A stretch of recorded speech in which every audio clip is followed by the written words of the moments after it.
Hello and welcome to another episode of SNES Chronicles. Okay, I might be playing too many Star Wars games, but look at this. You are part of the Rebel Alliance and a traitor. Another golf game already? I'm sure I can skip that one, right? Wrong. It's the first Super Nintendo game with digitized graphics. So I guess I have to talk about it. So with digitized graphics, it should look good and realistic. Well, my first impression were not good. I really don't like digitized graphics, at least not for that era. Cartoonish and colorful is what makes 16-bit graphics stand out, not this. And I wasn't a fan of the gameplay either at first. The game does sound good and realistic.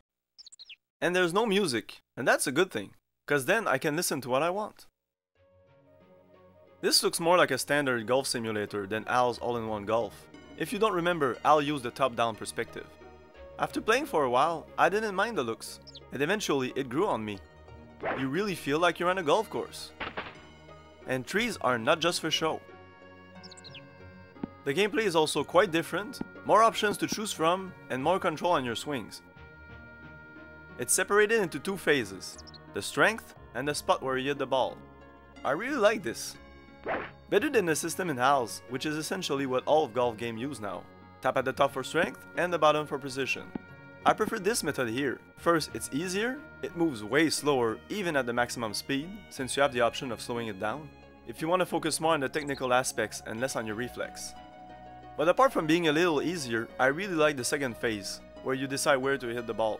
It takes a little reflex, but you have lots of options. One thing I'm not a fan of is the greens. I find it quite difficult to judge the terrain.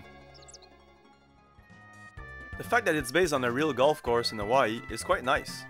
And even if you don't really see that much details in the terrain, I'm pretty sure it's faithful to the real course.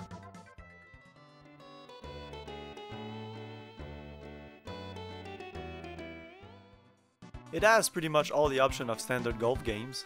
I was surprised that the game keeps track of all the players and will adjust their handicap. Anytime while you're playing, you can quit the game and it'll save. But since golf game can be long, especially when playing with multiple players, it's a really nice feature. Don't forget that if you start a new game, that save will be erased. If I compare it to Al's, the only other golf game on the Super Nintendo that I reviewed, for now, I'd say it's more of a simulator. Feels a little more like a real golf course. The gameplay is great. I like all the options. Al is a little more streamlined and simple, but requires a little more reflex. This one, not so much. You can really concentrate on all the other technical aspects. So if you like golf, I mean real golf, outside, I'm pretty sure you're gonna appreciate this game a little more. I personally liked Al's, but after playing both, I'm surprised to say this one felt a little more fun to me. But they're both really good golf games. It depends on what you're looking for. But this really captures the serenity of golf. And it's set in Hawaii, so it feels so relaxing. Till next time, and remember, have fun. Peace!